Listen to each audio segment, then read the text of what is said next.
La réforme des retraites. Je vous laisse suivre la séance. Très bonne fin de matinée sur les chaînes parlementaires. Commission, Madame le rapporteur, sur les deux amendements. Oui, Monsieur le Président. Donc effectivement, ces deux amendements sont très antinomiques, j'ai envie de dire. Le premier, le 40, qui prévoit l'extinction progressive de la retraite supplémentaire par capitalisation. Je rappelle que la retraite supplémentaire constitue le troisième étage de notre système d'assurance vieillesse. Elle n'a pas vocation à se substituer à la retraite obligatoire de base et complémentaire, mais s'ajoute facultativement à ces dernières. Donc c'est un avis défavorable de la Commission sur cet amendement. L'amendement 246 qui vise à mentionner l'existence des trois étages du système de retraite, les retraites de base, les retraites complémentaires et les retraites supplémentaires. Cet amendement ne précise pas les objectifs du système de retraite, mais son organisation, qui est un moyen au service de ces objectifs. Pour cette raison, la Commission a émis un avis défavorable à cet amendement. Avis du gouvernement, Madame la ministre. Je donne un avis défavorable aux deux amendements qui recherchent des objectifs radicalement ou diamétralement opposés. Je veux rappeler que pour le gouvernement, il ne s'agit en aucun cas de mettre en place un système de retraite par capitalisation, y compris de façon partielle. L'enjeu est bien de consolider notre système de répartition de telle sorte qu'il garantisse à chacun, au regard de sa carrière professionnelle et des mécanismes de solidarité qui interviennent, un niveau de retraite décent et digne. Dans le même temps, si nos concitoyens souhaitent pouvoir constituer une épargne complémentaire dans la perspective de leur retraite, nous n'avons aucune raison de nous y opposer. Dès lors que ces mécanismes de retraite souscrits individuellement, par exemple les PERCO en entreprise, mais dès lors que ces mécanismes de retraite sont souscrits individuellement et ne viennent pas se substituer à la retraite par répartition. Donc nous ne voulons pas aller à l'encontre de la liberté contractuelle, de la liberté individuelle pour chacun de nos concitoyens de constituer une épargne qui viendra en complément de la retraite qui lui sera servie par notre mécanisme par répartition. Et c'est pour la raison pour laquelle je donne aussi un avis défavorable à l'amendement présenté par le groupe CRC. Merci. Donc l'amendement 40, explication de vote.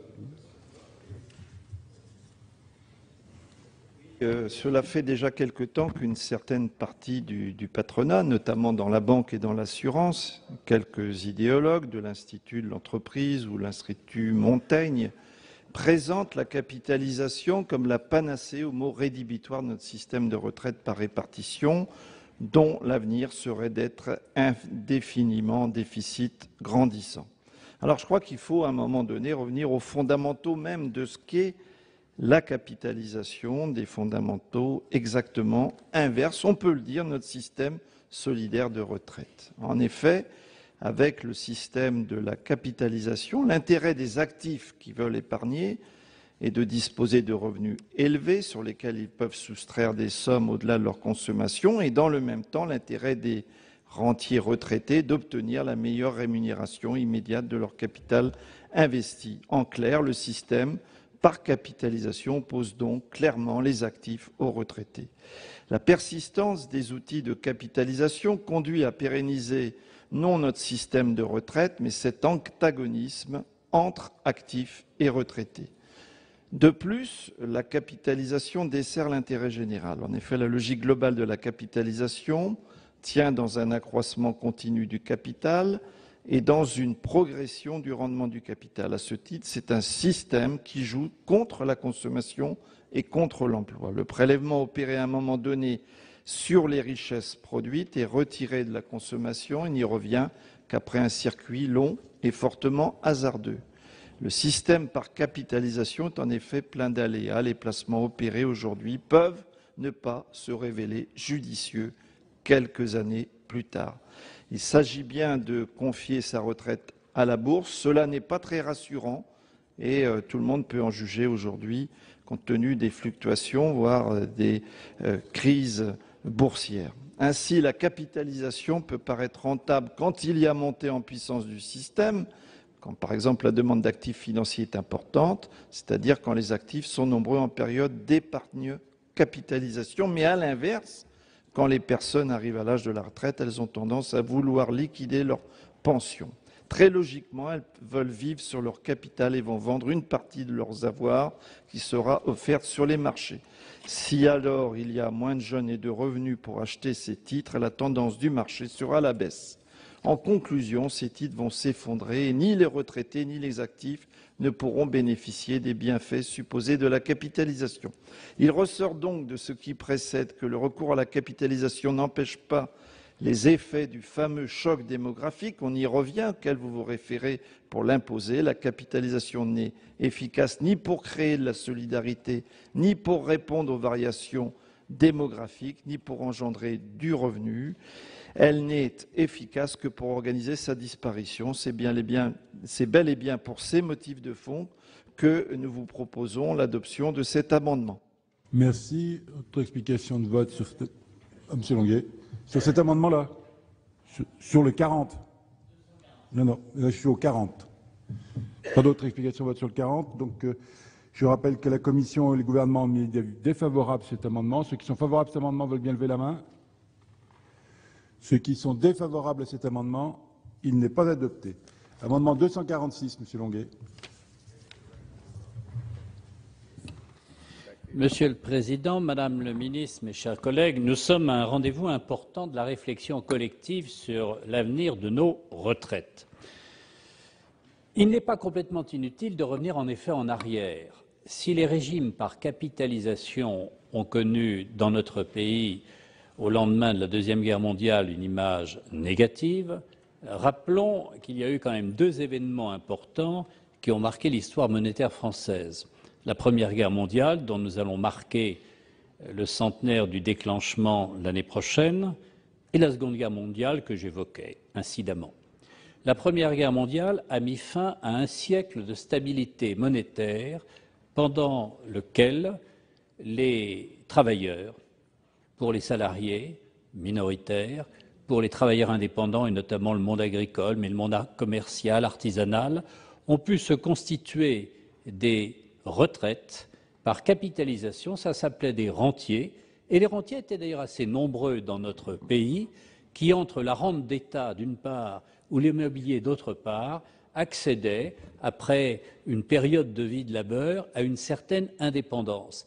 Cette retraite par capitalisation qui n'était pas formalisée a évidemment été balayée par l'inflation issue de la Première Guerre mondiale et toutes les tentatives de stabilisation ont rendu cette situation, ont tué le rentier qui a disparu sociologiquement de notre pays. En 1945, en effet, le CNR a lancé une sorte de nouveau contrat social. La répartition est l'enfant de l'inflation.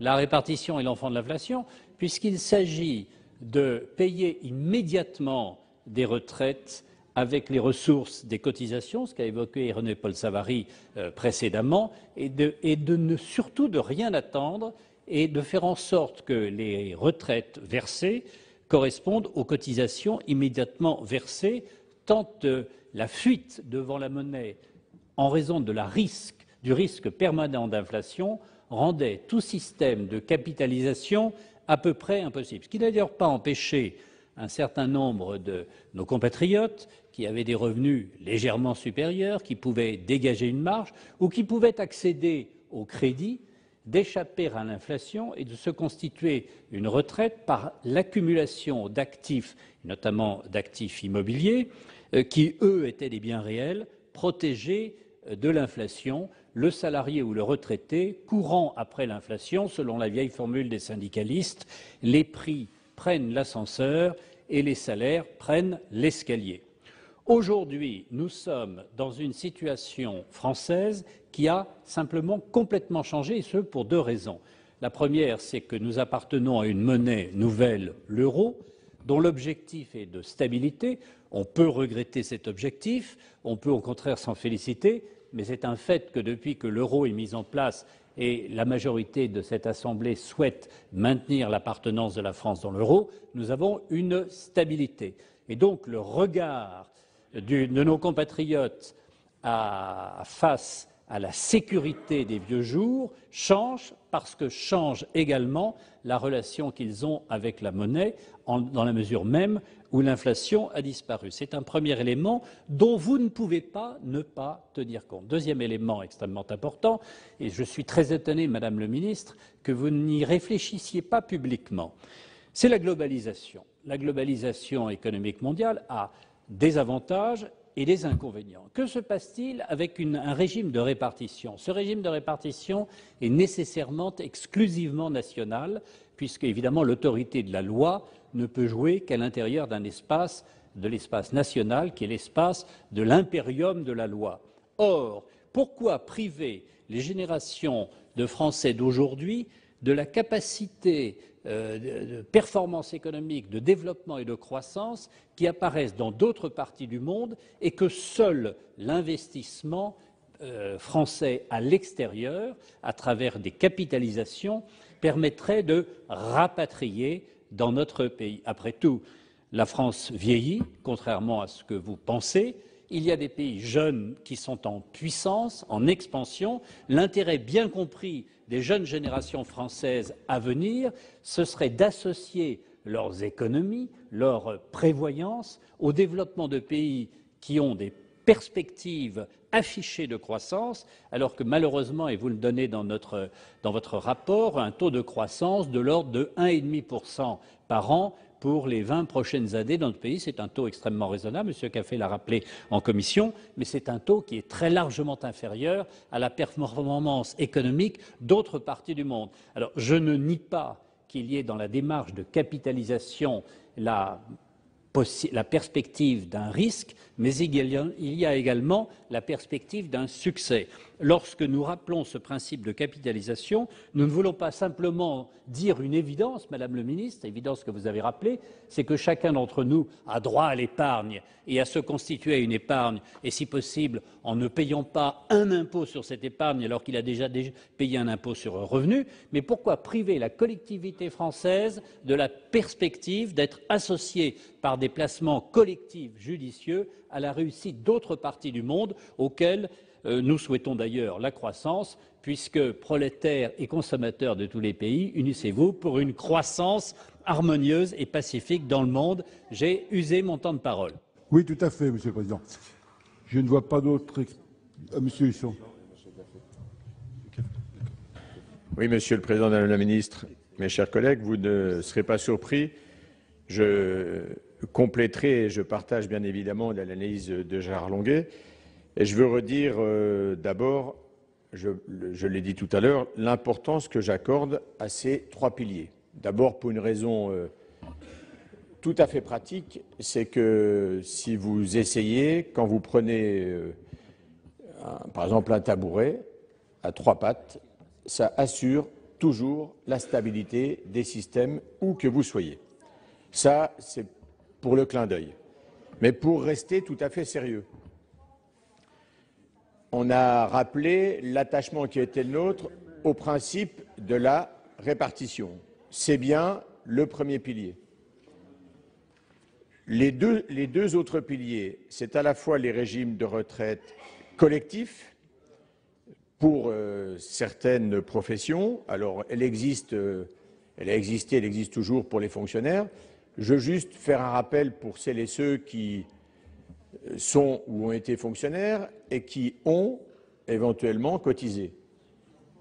Il ne vous a pas échappé il y a quelques années que ce système qui était présenté comme particulièrement vertueux s'est révélé présenter des trous, puisque à la fois par des erreurs de gestion et globalement, et je dis ça un peu par rapport au système de points, puisque ça rejoint, me semble-t-il, les mêmes préoccupations. Finalement, celles et ceux qui ont à ce moment-là cotisé ont été victimes, alors à la fois d'erreurs de gestion, mais surtout ont vu, par rapport à leur versement, les prestations non pas définies, comme vous le demandiez dans votre premier amendement, mais les prestations diminuées. ce qui ne doit pas manquer de nous interroger. Mais, puisque je dis pour Préfond, je peux aussi dire un mot des contrats Madelin. Les contrats Madelin me semblent répondre parfaitement aux objectifs de complément de retraite, puisqu'ils associent les indépendants, dont on sait qu'en général, leurs cotisations ne leur permettent pas, rapport à la pyramide des âges, de pouvoir, par le seul régime par répartition, bénéficier de retraites décentes, correspondant globalement à la proportionnalité de leurs revenus. L'avantage des contrats Madelin, c'est que vous avez des sorties obligatoires en rente. On est donc bien sur des dispositifs de retraite collectifs complémentaires. Et puis, le troisième pilier auquel nous sommes attachés, et il faut le rappeler, c'est des formes différenciées de retraite individuelle. On en cite quelques-unes, que ce soit aujourd'hui le PERP, là aussi, où nous sortons en rente. Donc, il ne s'agit absolument pas, on va dire, de dispositifs de capitalisation où on sort en capital, c'est de la rente. On est donc bien sur des systèmes de retraite, mais si on regarde un peu dans le rétroviseur, il y a mieux encore, et il y avait mieux il y a quelques années que le PERP, ça s'appelait le PEP, le plan d'épargne populaire. Pourquoi il était plus intéressant? Parce qu'il répondait à la même logique, mais il permettait finalement une récompense sur les efforts de celui ou de celle qui acceptait au long de sa vie de faire un effort d'épargne individuelle, c'est qui vous permettait de sortir en rente avec une rente nette d'impôts. Alors, Dieu merci, Madame la Ministre, j'espère que vous allez nous rassurer. J'espère que dans les mesures que vous annoncez et qui me paraissent aller dans un très mauvais sens sur la nouvelle fiscalité de certains contrats d'assurance vie retraite, j'espère que vous ne remettrez pas en cause, d'ailleurs à mon humble avis ça ne serait pas constitutionnel, cette caractéristique pour les contrats qui existent toujours et qui permettent de pouvoir sortir en rente nette d'impôts. Ça veut donc bien dire qu'on peut avoir la retraite par répartition, c'est l'effort collectif, et puis les efforts collectifs sous forme de rente par le biais de l'entreprise, c'est le second pilier, les régimes de retraite supplémentaires collectifs. Me semble-t-il, on est toujours dans une forme de solidarité bien comprise. Et enfin, pour celles et ceux qui, dans l'arbitrage et en fonction de leur capacité contributive, souhaitent constituer un complément de retraite, on autorise bien, avec des facultés, y compris des avantages fiscaux, des investissements dans l'immobilier. Il me paraît, en tous les cas, normal, sain et salutaire de pouvoir autoriser toujours cette capitalisation personnelle sur des actions, parce que dans le temps, en tous les cas, c'est ce type de produit qui offre la meilleure rentabilité. Et puis, dois-je le rappeler, ça nous permet aussi d'alimenter le bon fonctionnement de l'économie française. Donc, je ne doute pas, Madame la Ministre, mes chers collègues, que vous saurez vous ranger à nos arguments pour soutenir cet amendement numéro 246. Merci. Monsieur Café. Oui, Monsieur le Président, je crois qu'avec ces deux amendements, le précédent qui a été repoussé, le 40, et celui qui est en discussion à l'heure actuelle, le 246, nous sommes en plein débat dogmatique et d'ordre idéologique. Je n'étais pas favorable à l'amendement 40 parce que je ne vois pas pourquoi il ne pourrait pas exister un certain nombre de produits d'épargne faisant appel à la capitalisation. Et d'ailleurs, votre amendement posait un certain nombre de problèmes. Comment dénouer les contrats qui existent déjà? Comment y mettre fin? Fallait-il rembourser et comment? Dans quelles conditions ceux à qui on disait vous n'avez plus le droit de contribuer à tel ou tel produit? C'était le premier sujet. Deuxième sujet, et c'était le gouvernement qui était chargé en fait de dénouer cette situation compliquée. Deuxième sujet, c'est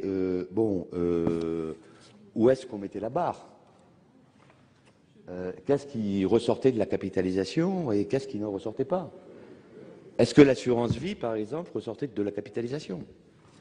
Fallait-il mettre fin aux contrats d'assurance vie, à l'ensemble des contrats d'assurance vie, ou à un certain nombre d'entre eux? On voit bien qu'on tombait dans des problèmes totalement inextricables. Je suis pour l'amendement 40, mais enfin, il a été rejeté. Alors, l'amendement 246, j'ai bien entendu le plaidoyer de de notre collègue Gérard Longuet. Bon, et j'ai préféré la fin de son intervention au début parce que j'ai craint à un moment donné qu'il était en quelque sorte nostalgique du rentier d'avant-guerre. Et quand je dis d'avant-guerre, c'était celui de l'avant-guerre de 14, pas de l'avant-guerre de 40. Et ma foi, bon, l'apologie que vous avez fait de ce rentier avisé de la fin du 19e ou du début du 10e, jusqu'avant qu'il ne soit ruiné par la crise de 1930, non, par l'entre-deux-guerres, dans l'entre-deux-guerres. Il a déjà été ruiné dans l'entre-deux-guerres. Et là où j'ai une divergence avec vous, c'est que ce n'était pas en raison de l'inflation. C'était en raison, et je crois que c'est la limite des régimes par capitalisation, le problème des régimes de capitalisation ou par capitalisation, ce n'est pas un problème d'inflation. Ce n'est pas un problème d'érosion de l'épargne par l'inflation, c'est un problème de rendement des actifs et personne n'a réussi à démontrer jusqu'à présent qu'à long terme, le rendement des actifs, c'est-à-dire un régime par capitalisation, était supérieur à un régime par répartition. Ben non. Et d'ailleurs, si tel avait été le cas, non mais je ne dis pas que un certain nombre de produits d'épargne, comme l'a dit la ministre d'ailleurs, puissent être utilisés pour sa retraite, moi ça ne me gêne absolument pas. Bon, ce que je conteste, c'est que le régime par capitalisation tel que vous le présentez ait des performances qui soient au moins équivalentes, et en tout cas supérieures, d'après ce que vous dites, au régime par répartition. Je pense que ce n'est pas vrai, et que sur le long terme, le rendement des actifs est au mieux nul. En tout cas, sur une vie, et sur une vie de cotisation, ce que vous pouvez tirer de placement est a priori quelque chose qui tend vers zéro. Ben, c'est ce que montre. Ben, écoutez, c'est ce que montrent les rendements. Regardez le rendement de l'après-fonds. Bon, regardez le rendement de l'après-fonds. Est-ce que l'après-fonds est un régime par capitalisation particulièrement compétitif? Ben, ça n'est pas le cas. Mais c'est un régime par capitalisation, oui ou non? D'accord. Ah, d'accord. Bon, pas simplement. Pas simplement. Et donc, voilà, très franchement, qu'on puisse proposer des produits d'épargne qui peuvent servir à la retraite d'un certain nombre de nos concitoyens, je n'y vois vraiment, rigoureusement, aucun inconvénient. Mais écrire dans la loi, parce que c'est de ça dont il s'agit, écrire dans la loi que la capitalisation est un étage, je dirais presque obligatoire, même si vous prenez la précaution de dire le cas échéant, de notre système de retraite, c'est un pas, personnellement, que je ne saurais franchir. Alors, bien évidemment, ça existe. Eh bien, laissons-les vivre, mais ne l'inscrivons pas dans la loi. Madame Cohen. Madame Cohen. Monsieur Longuet nous a parlé longuement du régime par capitalisation. Moi, je voudrais juste donner une information. 4,5% du montant total des cotisations sociales sont détournés vers la capitalisation au détriment de la sécurité sociale, soit une bagatelle de perte de 10 milliards d'euros. Et puis, poursuivons toujours sur le régime par capitalisation, puisqu'il ne faut pas bouder un débat quand il est intéressant. Les banques n'ont pas confiance dans leur système, car dans la capitalisation, les systèmes sont uniquement à cotisation définie. S'ils avaient confiance dans leur système, ils proposeraient des systèmes à prestations définies. Ce n'est pas le cas. Ils font supporter les risques uniquement aux assurés, tandis qu'eux n'en prennent aucun. Donc voilà les quelques mots que je voulais donner dans le débat pour balayer le système de capitalisation. Merci. Monsieur Demézeil.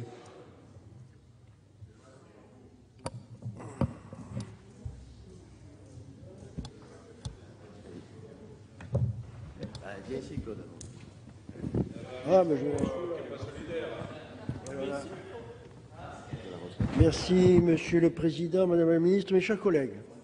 Je m'étais bien promis de ne pas intervenir sur ces amendements qui, quelquefois, sont des amendements pléonasmes qui n'apportent pas grand-chose. Mais là, sur ces deux amendements, je me sens, pas obligé, mais je viens apporter mon concours.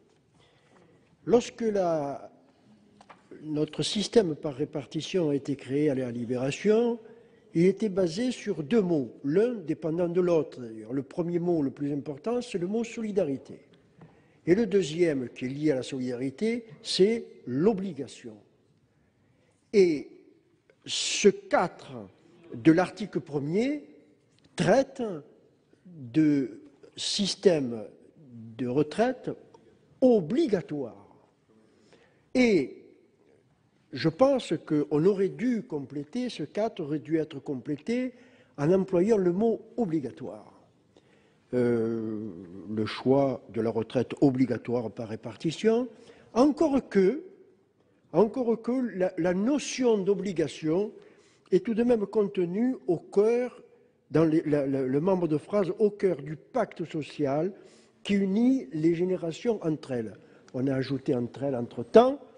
Je pense que ce membre de phrase démontre bien que c'est la partie obligatoire. Si bien que les deux amendements traitent de deux sujets complètement opposés, mais qui n'ont pas ce caractère obligatoire et qui s'éloignent du sujet qui nous intéresse dans ce cadre. En ce qui concerne la répartition ou la capitalisation, chacun a raconté son histoire à sa façon, mais le mot capitalisation n'est pas un gros mot. Ce système a été employé, et je l'ai dit dans mon intervention, a été utilisé avant même la répartition, et vous seriez surpris de lire, quand on connaît un peu l'histoire de la création du système par répartition à la Libération, vous serez peut-être surpris de constater que c'est un sujet qui a été l'objet d'un débat très très fort et très difficile. Parce qu'il y avait, figurez-vous, les tenants de la capitalisation. Je ne vais pas vous dire qui, mais je peux vous le dire, étaient partisans de la capitalisation, entre autres, la SFIO, je commence par la SFIO, la CGT, les mineurs, pourquoi? Parce qu'ils avaient, eux, un régime qui existait et qui était un régime par capitalisation et qui était un régime auquel ils tenaient. Ils tenaient à ce régime par capitalisation et ils ont lâché la capitalisation pour accepter le système par répartition, mais en contrepartie, ils ont gagné le fait que ce n'était pas un régime unique. Je crois que je tiens à faire ce rappel parce que j'ai un peu vécu ça, ça m'a été transmis autour de la table familiale. Je vous remercie. Merci. Monsieur Savary.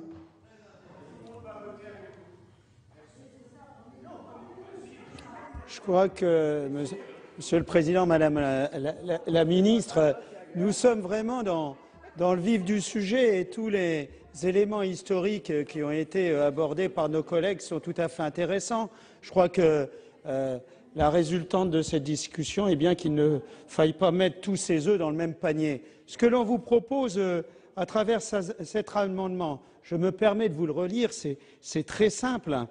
C'est le système de retraite français composé des régimes de base obligatoires par répartition, et ça je crois que là-dessus c'est incontestable, c'est largement partagé par l'ensemble des sénateurs de tous les bancs, des régimes de retraite complémentaires obligatoires, et là aussi on ne peut pas les remettre en cause, et le cas échéant des régimes par capitalisation à travers notamment l'épargne retraite collective ou individuelle, le cas échéant. Je crois que c'est important. Nos concitoyens ont besoin de transparence, ont besoin de confiance. Et c'est véritablement pas le signe que vous leur donnez, Madame le Ministre, d'autant plus qu'est remise en cause régulièrement la stabilité fiscale avec des mesures rétroactives par rapport à tous ces placements-là. C'est ça qui est dangereux, c'est ça qui effraie nos concitoyens. Il est important, à travers cet article 1er et les objectifs définis, de rappeler les efforts qu'ont fait certains et les garanties qu'ils doivent obtenir pour avoir une retraite décente. Merci. Madame Lienemann. Madame la ministre, Monsieur le Président, chers collègues, quand on entend nos collègues de l'UMP, naturel, il revient au galop. Il revient au galop. Moi, je veux bien qu'on m'explique tout sur l'histoire des différentes phases, mais en tout cas, il y a une position constante de la gauche depuis la Libération. Nous sommes défavorables à un régime de capitalisation, fût-elle marginale. Nous sommes pour un régime de répartition.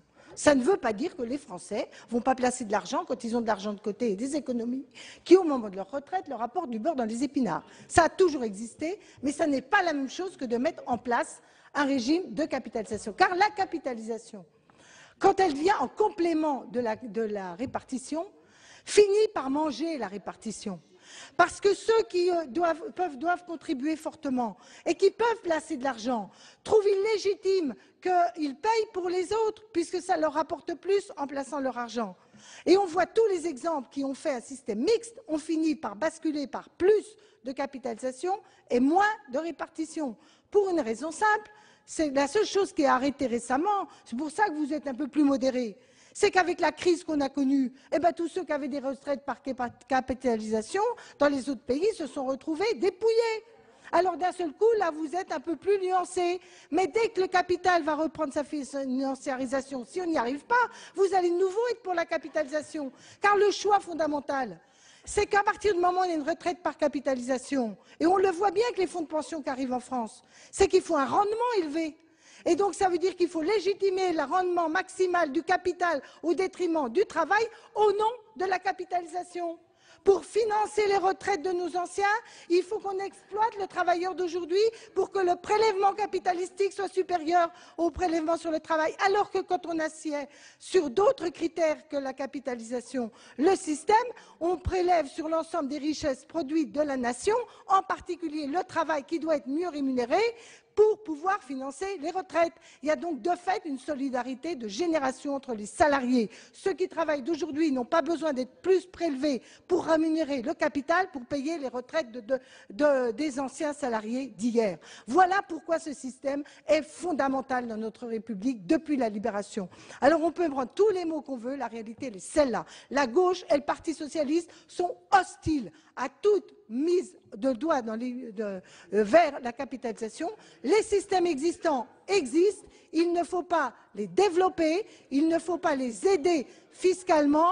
Je ne pense pas qu'il soit facile de revenir en arrière, mais en tout cas, tout ce qui permettrait le développement de la capitalisation est un danger mortel pour la répartition. Donc je voterai évidemment contre l'amendement qui est proposé par M. Longuet.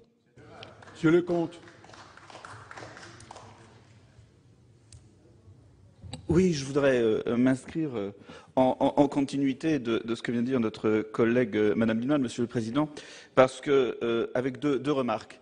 La première, c'est qu'un certain nombre de pays d'Europe centrale qui ont mis en place une part de capitalisation dans leurs retraites, comme vous le suggérez, finalement reviennent en arrière. Et reviennent en arrière pour une raison simple. C'est lorsqu'il n'y a pas assez d'argent pour financer la partie par répartition, c'est le déficit public, les déficits publics qui se creusent et qui se creuse pour tous les citoyens au profit de ceux qui ont un régime par capitalisation et de ceux qui ont le plus capitalisé. Par conséquent, c'est un système qui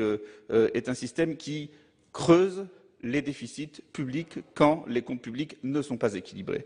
La deuxième chose, c'est que quelle est cette société qui, au lieu d'appeler à la solidarité, dirait aux gens, aux citoyens, à ceux qui cotisent pour leur retraite, que finalement, une génération, un pays qui progresse, le travail de toute une vie, ne permettrait pas au bout d'avoir une société meilleure, d'avoir un pays qui a progressé suffisamment pour, à la fin d'une vie de travail, permettre de payer une retraite. Et qui, au lieu de ça, dirait que chacun pense à sa propre retraite par soi-même sans compter sur la solidarité. Ce n'est pas possible. Ce n'est pas une société. Si vous croyez à la valeur travail, si vous croyez à la solidarité, il faut absolument garder entier et en faisant un choix clair et précis, la répartition, parce que c'est ce choix qui dit « nous croyons à la valeur travail, nous croyons que le travail fait progresser la société et qu'à la fin d'une vie, la société sera capable, par le travail, de payer sa propre retraite. » Et de ne pas dire aux gens « mettez de côté chacun de votre côté, ce sera mieux, parce que la société, elle ne vous garantit rien à la fin. » Quelle est la société que vous voulez construire finalement? Une société de solidarité ou une société égoïste qui n'est plus une société? Croyez-vous à la valeur travail? Si vous croyez à la valeur travail, alors il faut croire que le travail enrichit la société, permet la solidarité, et c'est le système par répartition.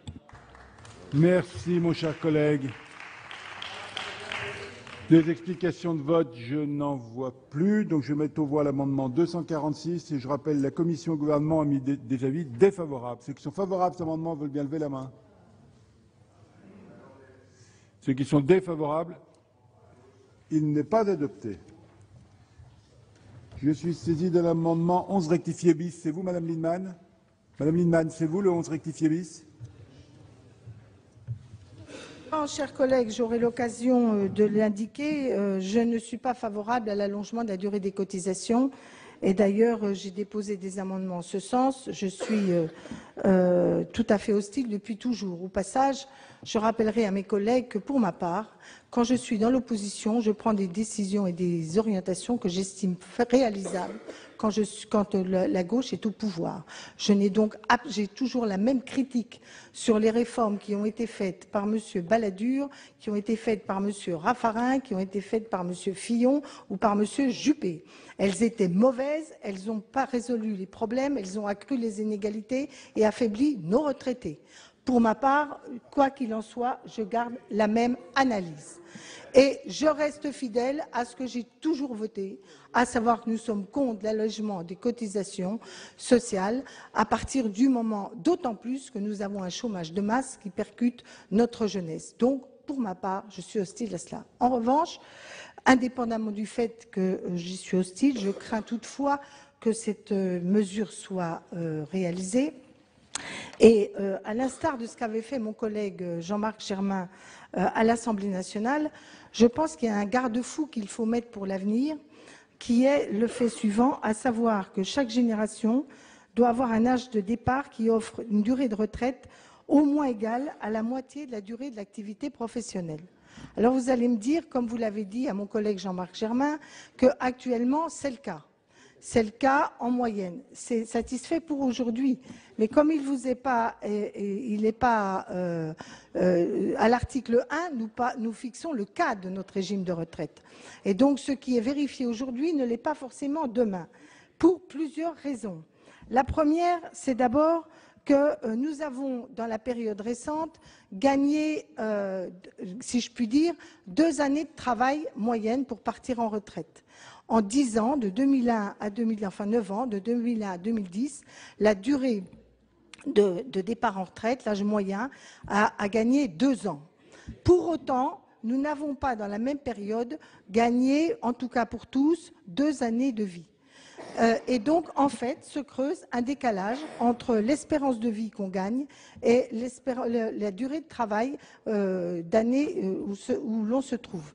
Ce qui, d'ailleurs, au passage, est un risque majeur, puisque même ce qui était proposé dans les textes, c'était les 2 tiers, 1 tiers, 2 tiers de gains en travail et 1 tiers pour les retraites, à minimum, ça devrait être du 50%. Il n'est pas acceptable que l'humanité, qui, je m'excuse, on a l'air de découvrir quelque chose de neuf.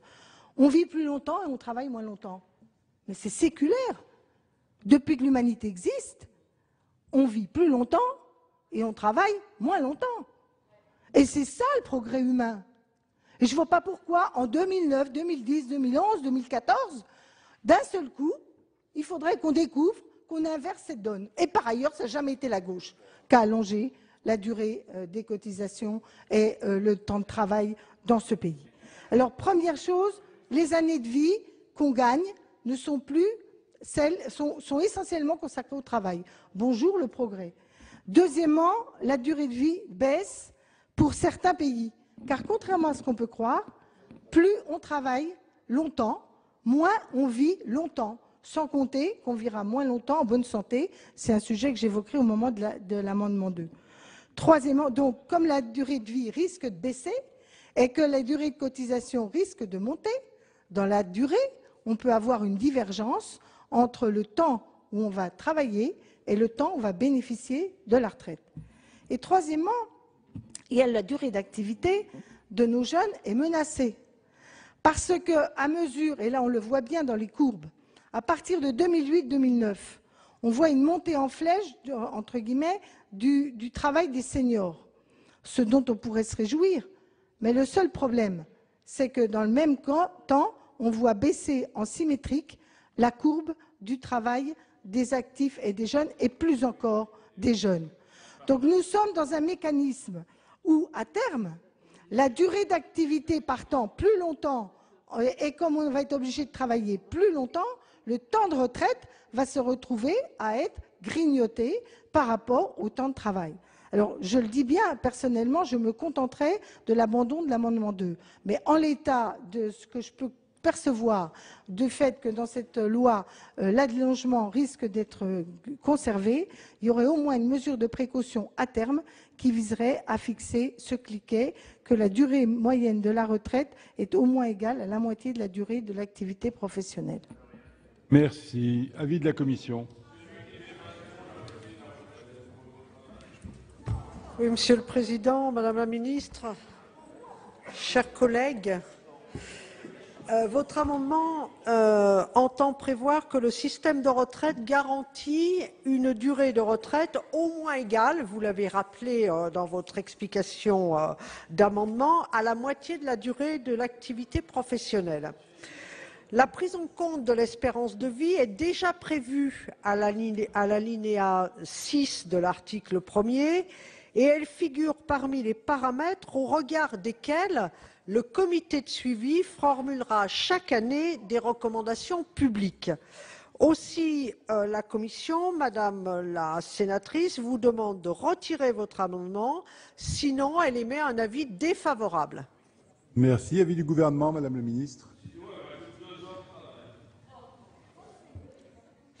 Oui, Monsieur le Président, Madame la sénatrice, je donnerai de façon cohérente avec le reste du texte un avis défavorable à votre amendement, sauf si vous le retiriez. Quelle est la logique de notre texte? J'ai bien entendu vos arguments et les objectifs que vous poursuiviez. Mais dans le texte que je vous présente, il y a d'abord à l'article 1, celui que nous examinons, la réaffirmation du principe de système de retraite par répartition. Et donc nous rappelons de façon tout à fait explicite que l'équité, la solidarité constituent les fondements de notre système de retraite. Dans le même temps, nous voulons marquer notre détermination pour ce qui est de la durée d'assurance en mettant en avant trois principes. La prévisibilité, parce qu'il nous paraît absolument nécessaire que nos concitoyens sachent à quoi s'en tenir, la justice et l'équité. Donc oui, l'article 2 prévoit l'allongement de la durée de cotisation, on en discutera, mais il la prévoit d'une manière qui est prévisible, puisque c'est à partir de 2020 et à un rythme qui est déterminé, défini dans la loi, et selon des critères qui seront modulés pour tenir compte des caractéristiques de la vie professionnelle.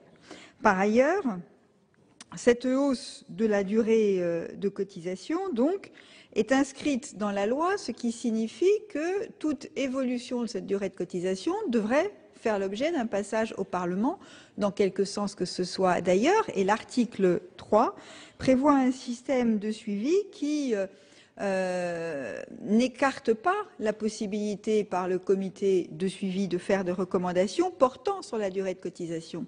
Mais pour que ces recommandations, dans un sens ou dans un autre, j'insiste, puissent déboucher sur une quelconque décision, il faudrait en passer par la loi. Et donc, il me semble que les objectifs qui sont les vôtres, si je laisse de côté la question de principe sur l'allongement de la durée de cotisation, on en discutera à l'article 2, mais que les objectifs qui sont les vôtres, réaffirmer le principe de solidarité, introduire de la lisibilité ou de la prévisibilité, tenir compte des situations de la carrière professionnelle, faire en sorte qu'il y ait un contrôle par le pouvoir politique à travers le passage au Parlement, ces objectifs-là, ils sont inscrits dans la loi. Et c'est pour cela que votre amendement ne me semble pas apporter d'éléments nouveaux par rapport au dispositif tel qu'il est prévu. Monsieur le ministre. Madame Lindemann, votre amendement est maintenu? Oui, Monsieur le Président, je le maintiens parce que je ne vois pas en quoi fixer le cadre de balises qui évite que le politique décide parce que le budget serait pas bon, parce qu'on manque d'argent, etc. Qu'à certains moments, eh ben, finalement, tant pis si on allonge la durée plus que ce qu'on va bénéficier de la retraite. Je pense qu'à minima, ça me paraît une balise normale. Alors je risque d'être assez seule car j'imagine que mes collègues qui sont hostiles à l'allongement pourraient être tentés de ne pas voter cet amendement. Néanmoins, je pense que je prends date pour l'histoire et ça me paraît être quand même en cohérence avec beaucoup des combats que j'ai menés et que nous avons menés au sein du Parti socialiste depuis de nombreuses années. Monsieur Lenoir. Oui, Monsieur le Président, Madame la Ministre, mes chers collègues, en l'espace de 2 amendements, on voit le décalage qu'il y a entre le pragmatisme, le réalisme, le bon sens et la rêverie. Il y a un instant, il y a la rêverie. Il y a un instant, un amendement de bon sens souligner qu'il fallait en France un système obligatoire par répartition, un système obligatoire de retraite complémentaire et, le cas échéant, un régime par capitalisation. Franchement, voter contre un tel amendement me surprend et surprendra ceux qui liront nos débats. Et aussitôt après, ma collègue Madame Lindemann, pour laquelle j'ai le plus grand respect, est en train d'inventer un système qui est à la fois audacieux et généreux. Audacieux parce que vous voulez, par une disposition législative, dire qu'une personne doit avoir une retraite qui représente la moitié de son temps de travail. C'est évidemment généreux puisque à l'issue de 42 ans de travail, bien, vous voulez, de par la loi, donner une assurance vie qui permette à la personne qui a travaillé de vivre ainsi pendant longtemps. Pour ma part, je vous en remercie d'ailleurs, je cotise depuis l'âge de 18 ans. Ben écoutez, si on vote cet amendement, et je vous prête évidemment un pouvoir considérable que certains jugeront peut-être surnaturel, je peux envisager de vivre une longue retraite. Mais comme si, Madame Lindemann, c'est la loi qui pouvait le fixer. Hélas, soyez un peu réaliste. Demain, l'un d'entre nous peut disparaître, comme disparaîtront des Français qui n'entrent pas du tout dans le mécanisme que vous avez proposé. Alors, de grâce, ne trompez pas l'opinion française en laissant entendre que c'est par la loi qu'on peut assurer ainsi, au-delà de la période d'activité, la moitié de vie paisible d'un retraité. Monsieur Café. Merci, Monsieur le Président. Je voudrais dire à ma collègue Marie-Noëlle Lindemann que, bon, je ne sais pas si elle prend date pour l'histoire, mais que, en tout cas, s'agissant d'histoire, je ne partage pas sa vision optimiste de l'histoire de l'humanité. Car contrairement à ce que vous dites, chère Marie-Noëlle, je ne crois pas que l'histoire de l'humanité ait été un long mouvement vers la diminution du temps de travail et l'augmentation du temps passé à la retraite dans le bonheur. Je crois même que ce phénomène dont vous parlez, Madame Lindemann, est un phénomène extrêmement récent, qui date du XIXe siècle, avec les premières lois sociales, avec la mise en place des assurances sociales, les premières en Europe par Bismarck, voyez-vous, et qu'auparavant, c'était où on travaillait toute sa vie, ou alors on n'avait pas de retraite, ou en tout cas, si on avait une retraite ou si on voulait arrêter de travailler, il n'y avait pas d'assurance sociale. Donc, recadrons un peu le débat quand même sur la longue marche de l'humanité vers le temps heureux à la retraite. Ça n'est pas vrai. Il a fallu attendre le XIXe siècle et il a fallu attendre en France les premières lois, celles de 1910, comme je le disais tout à l'heure, les retraites ouvrières et paysannes par capitalisation, lesquelles avaient été combattues, si je me souviens bien, par Jaurès. Bon. Non, non, c'est l'inverse. Bon, donc c'est un phénomène qui est extrêmement récent. Et où en sommes-nous maintenant? Parce que c'est ça qui compte, Madame Lienemann. Où en sommes-nous maintenant? C'est ça la question qui nous est posée. J'ai la conviction, peut-être faudrait-il le vérifier, que le cliquet que vous voulez mettre est aujourd'hui une réalité objective. Une réalité objective. Et d'ailleurs, je voudrais vous faire part d'un argument. C'est que cette loi, avec l'article 4 ou 2, je ne me souviens plus, la durée de cotisation, 2, est plus protectrice que la législation antérieure, celle de 2003. Que dit la législation de 2003? Elle dit qu'il faut maintenir un rapport constant entre le temps passé au travail et la durée de retraite. Bah. Et ceci de manière indéfinie. Et c'est un décret pris par le gouvernement qui, pour chaque génération, dès lors qu'elle atteint 58 ans, définit le temps de cotisation et la durée de cotisation. Bon. Et donc, vous pouvez très bien avoir un système où, jusqu'à l'année 2100, vous pouvez avoir ce mécanisme qui fonctionne, alors que la loi a un avantage par rapport à la loi actuelle, a un avantage par rapport au mécanisme de 2003, c'est qu'elle met un terme à ce mécanisme. Elle met un terme à l'horizon 2035 et elle dit, à partir de la génération 1973, on n'ira plus loin que 43 ans. Avec le mécanisme, et d'ailleurs ça avait été expertisé par le rapport de Yannick Moreau, avec le mécanisme de la loi de 2003, on pouvait aller, pour la génération par exemple 1989, on pouvait aller jusqu'à 44 années de cotisation obligatoire. Bon. Sans avoir la certitude que le rapport que vous voulez imposer par la loi serait observé. Donc, je crois que votre amendement est satisfait. Je crois que la loi, à l'heure actuelle, va plus loin que celle de 2003, c'est-à-dire qu'elle met un terme à l'augmentation de durée de cotisation. Et c'est la raison pour laquelle, personnellement, je ne voterai pas votre amendement. Voilà donc pour la séance d'hier soir. Les sénateurs en sont donc toujours à l'examen de l'article 1er du texte qui porte sur les objectifs du système de retraite. Vous pouvez bien sûr toujours revoir toutes les séances sur notre site publicsénat.fr. Prochain rendez-vous de l'actualité parlementaire cet après-midi, 24h Sénat à 17h, toujours sur l'examen du projet de loi sur les retraites. Très bonne journée sur les chaînes parlementaires.